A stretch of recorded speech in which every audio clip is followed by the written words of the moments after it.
Hey guys, my name's John. I'm part of the Bible Reading Plan team, and I want to tell you about something we're going to do a little bit different this week.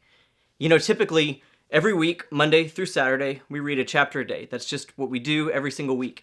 And then on Sunday, we have a rest day. But this week's going to be a little bit different because this week is Holy Week.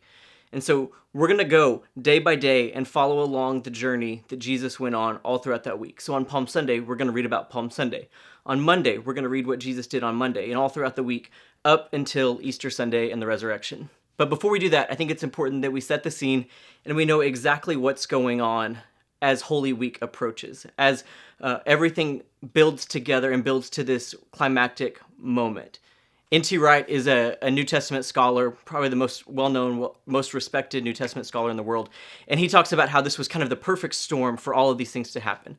And so let's walk through each of the three elements. The first one is Rome, the Roman Empire.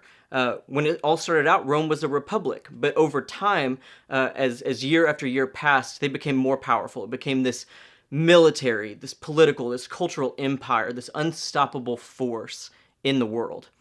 And on top of that, the Roman emperors had started to stake a claim to divinity themselves. The previous few emperors up until this point even referred to themselves as the sons of God.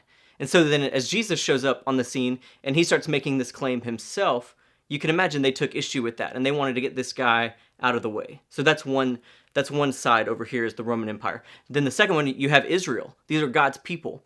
And for centuries, they've been waiting on a Messiah. They know that help is coming, but they don't quite know what that's going to look like. And up until Jesus was born, for 400 years, there was silence. There was nothing.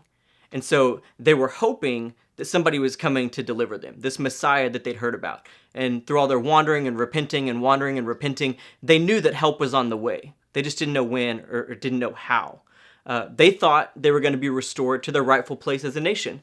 But the prophets and John the Baptist had been saying, well, no, when God comes, he's going to come on his own terms. So you've got Israel over here. So you've got Rome, you've got Israel, and then you've got God himself, who's about to come and make things right. But he's going to do it on his own terms. He's going to do it in his own way. He's going to do it through Jesus.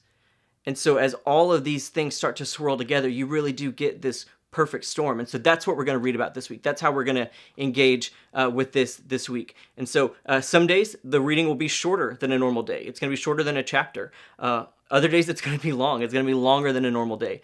But with each day, as you open up your Bible, as you read the commentary that's provided, engage with the story this week. Engage with everything that Jesus did that week. And let's learn all that we can about this week that changed the world.